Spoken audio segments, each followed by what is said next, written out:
Minhas irmãs, abram suas Bíblias em Romanos capítulo 12. Romanos capítulo 12. Romanos.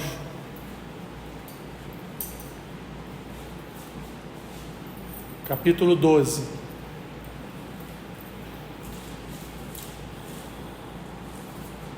Quero fazer a leitura só dos 2 primeiros versículos.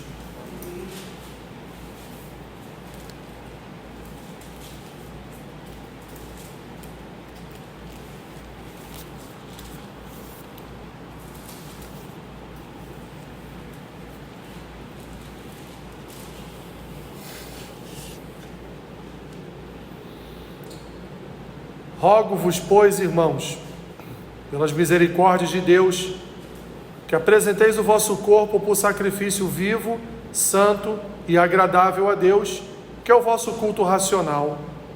E não vos conformeis com este século, mas transformai-vos pela renovação da vossa mente, para que experimenteis qual seja a boa, agradável e perfeita vontade de Deus.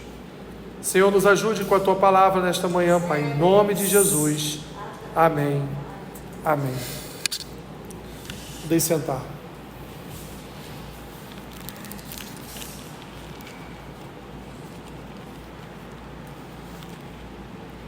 Minhas irmãs, são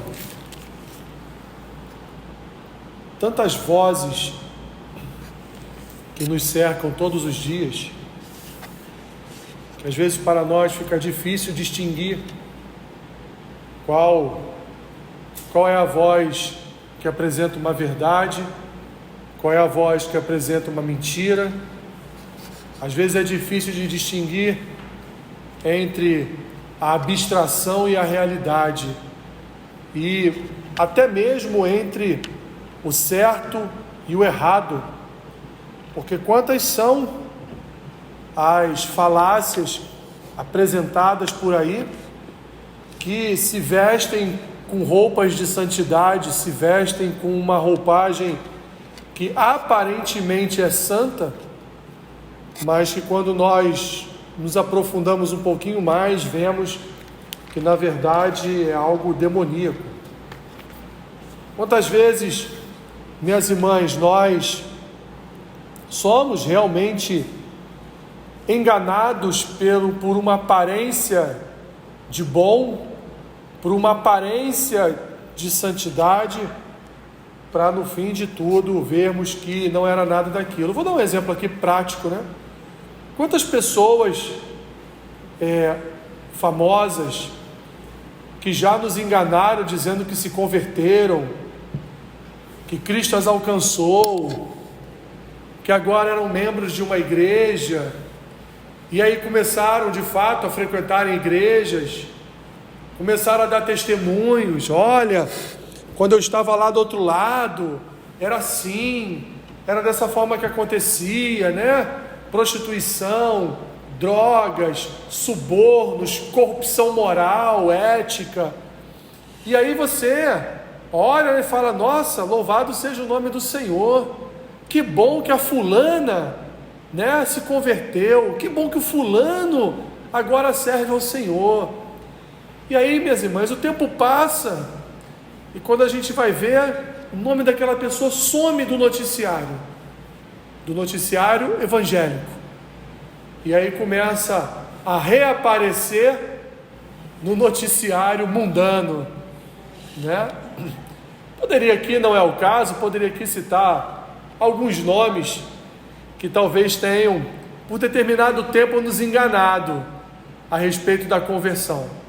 Mas também acontece de outros que realmente se converteram, realmente foram regenerados, porque nós cremos no poder do Evangelho, nós cremos que Deus transforma o coração que Ele quiser, porque Ele é Deus que sonda os corações.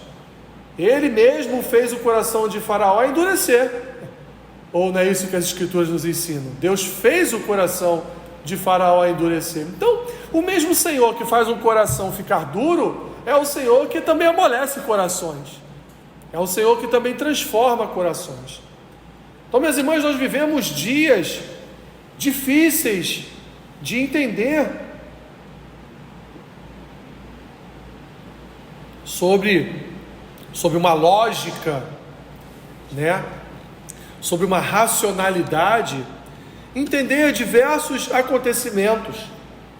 E Paulo sabia, não do nosso tempo, da nossa época, mas Paulo sabia que no seu tempo, na sua época, em que pese não ter Instagram, Twitter, Facebook, não ter TV, não ter rádio, né? Não ter, enfim, nada midiático que pudesse alcançar e enganar a igreja, mas nos tempos de Paulo, as fake news, as falsas notícias, os arranjos falsificados de uma nova vida em Cristo chegavam até o povo de Deus através de notícias de boca em boca, né?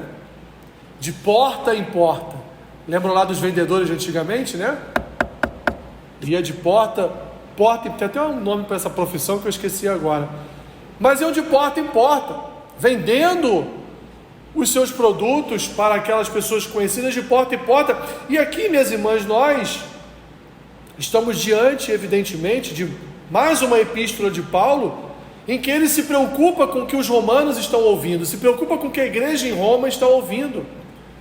Por isso Paulo vai dizer para os romanos, e vai rogar, né, vai pedir a eles, que eles apresentem, Paulo diz aqui, o corpo, mas não só o corpo por sacrifício significa toda a sua vida, que eles se apresentassem a Deus de forma viva, santa e agradável, ofertassem a Deus um culto racional, ou seja, um culto que obedecesse à palavra, um culto que estivesse alinhado com uma liturgia proposta pela palavra, um culto que não fosse só aquele culto da igreja, daquela liturgia da igreja, mas uma liturgia pessoal, própria da pessoa, na sua casa, com a sua própria vida, no seu devocional, no seu trabalho diário, nas suas movimentações nas ruas, ou na sua própria família dentro de casa.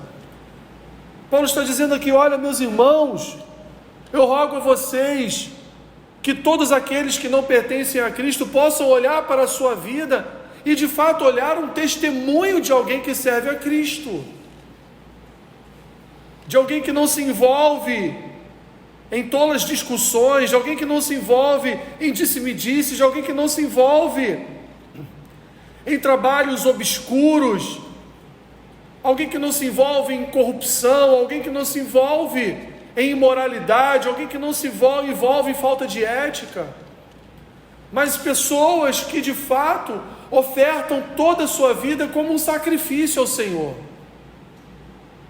Porque, minhas irmãs, servir ao Senhor é um sacrifício, não é fácil. Por isso que todos os dias nós submetemos o nosso coração à palavra. Por isso que todos os dias nós ofertamos a nossa mente, ofertamos a nossa razão a serviço do reino de Deus, para que o Senhor a cada dia possa nos usar mais e mais para benefício do seu reino, não para benefício das nossas concupiscências, do nosso coração, mas para que nossa vida sirva ao Senhor. E por isso Paulo vai completar esse pequeno trecho da sua carta dizendo, olha, por isso é que vocês não podem aceitar as coisas que acontecem nesse século. É por isso que vocês não podem se conformar às coisas que acontecem nesse século. O que é se conformar? Se conformar é se colocar na mesma modelagem. É você ter uma forma, todos estão naquela forma, e eu me conformo com aquilo, eu entro naquela forma e passo a fazer parte daquela forma também. Paulo está dizendo, olha, você não pode fazer parte desse modelo de mundo, porque esse modelo de mundo é maligno, porque esse modelo de mundo é demoníaco, e aqueles que servem ao Senhor, eles não se conformam com a cultura, a ideologia e a sociedade deste tempo, desta época. Então Paulo convida os irmãos a permitirem que o Espírito Santo venha transformar as suas mentes. no sentido de levar as suas mentes cativas ao Senhor, no sentido dos nossos pensamentos estarem alinhados com os pensamentos de Cristo, no sentido do nosso coração viver a realidade de uma vida com Cristo, de forma do nosso coração viver novidade de vida, deixando para trás as coisas que lá ficaram, e sempre se propondo avançar para o alvo, avançar não só para o prêmio da soberana vocação, como Paulo vai dizer, mas avançar para conhecer e prosseguir ao Senhor, para que a cada dia, minhas irmãs, nós sejamos mais e mais conformados, não a este século, mas conformados à imagem de Cristo, conformados ao coração de Cristo. E o primeiro passo para isso, minhas irmãs, é entender que o coração de Cristo não é o nosso coração é enganoso, mas o do Senhor não é. Por isso que nós precisamos, com a ajuda do Espírito Santo, correr atrás para que o nosso coração, apesar de ser enganoso, seja submetido ao coração de Cristo. E isso é uma luta diária. Isso é uma luta diária. Como o próprio Senhor Jesus vai dizer em Mateus 12, não pode uma árvore boa gerar frutos maus, e não pode uma árvore má gerar bons frutos. Então assim é a nossa vida. Se nós somos árvores frondosas, boas, agradáveis, que são regadas pela vontade de Deus, então nós ofereceremos aos nossos irmãos boas coisas, bons frutos. Mas se nós somos árvores, minhas irmãs, conformadas a este mundo, geraremos então frutos maus. E é essa compreensão que nós precisamos ter, de que, minhas irmãs, o nosso coração, ele é do Senhor. O nosso coração está em primeiro lugar a serviço do Senhor. E com uma mente transformada, com um coração transformado, com uma vida transformada, com a novidade de vida implementada em nós através do Espírito Santo e da obra de Jesus, de vida, morte e ressurreição, nós então experimentaremos qual seja o que? Agradar, boa, agradável e perfeita vontade de Deus. Ainda que a nossa oração, ainda que essa oração que você fez nessa manhã seja respondida de forma diferente, mas boa, perfeita e agradável é a vontade do Senhor. Quando Deus nos responde de uma forma diferente da resposta que queríamos, a sua boa, perfeita e agradável vontade está sendo realizada sobre a nossa vida. E é essa transformação que o apóstolo Paulo fala, de entendermos que os propósitos de Deus são maiores que os nossos propósitos, de entender que o Espírito Santo de Deus vai nos conduzir a uma luta diária contra a nossa própria carne, que nós seremos, minhas irmãs, lançados no fogo purificador todos os dias. Somos queimados no altar todos os dias, porque nós somos sacrifícios ofertados a Deus todos os dias. O nosso coração deve queimar no altar todo dia. Como o ouro é refinado, na mais alta temperatura, né? Assim somos nós. Para sermos refinados, para estarmos conforme Jesus Cristo, precisamos o quê? Ser queimados todos os dias, porque é o fogo que remove a impureza. Então o Espírito Santo, ele nos queima todos os dias, todos os dias, todos os dias, até que um dia, minhas irmãs, nós, na glória, atingiremos essa perfeição, mas seremos queimados todos os dias. Paulo entendeu, minhas irmãs, que ele era um sacrifício para o Senhor. Paulo foi encaminhado para a morte, alegre, não murmurando contra o Senhor pela injustiça cometida na sua prisão, mas louvando e engrandecendo o nome de Deus, porque ele sabia que a sua vida era uma vida de sacrifício para o Senhor. Ele sabia que ele precisava todos os dias ser refinado. Ele sabia, porque a graça de Deus bastava para a vida dele. As suas dores, os seus conflitos, as suas amarguras, tudo isso é uma forma de Deus nos refinar, minhas irmãs. É uma forma de Deus queimar as impurezas do nosso coração, para nos conduzir todos os dias à santidade e conforme a sua imagem e sua semelhança. Portanto, nós, minhas irmãs, em conclusão, não podemos de forma alguma corroborar, aceitar, nos conformar com o pensamento deste século. Porque nós não servimos a principados e potestades, nós não servimos aos poderes dominadores desse século, nós não servimos aos poderes dominadores desse mundo tenebroso, nós servimos ao Santo Deus.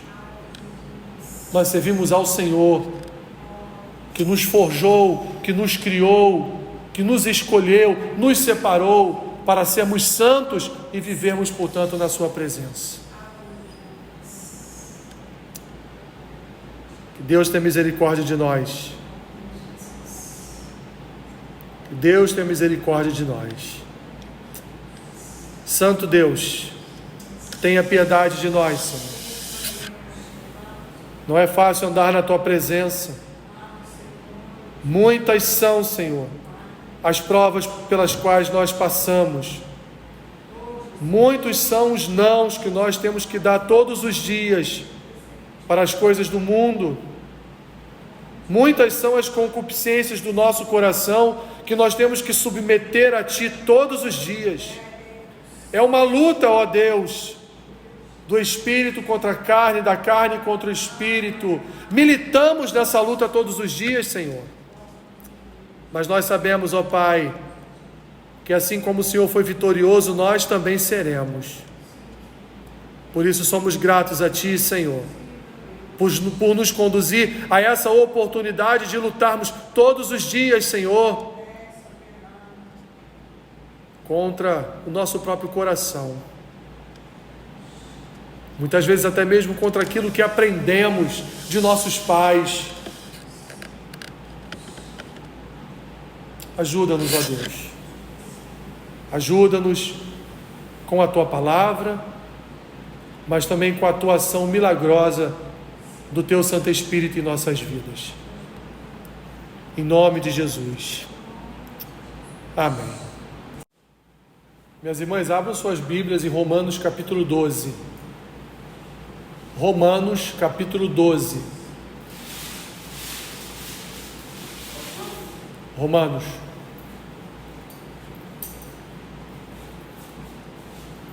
Capítulo 12.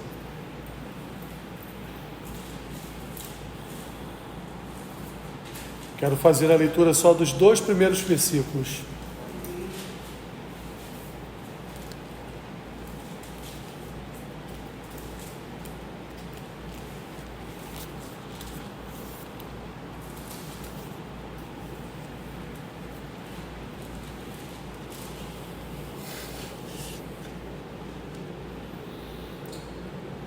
Rogo-vos, pois, irmãos, pelas misericórdias de Deus, que apresenteis o vosso corpo por sacrifício vivo, santo e agradável a Deus, que é o vosso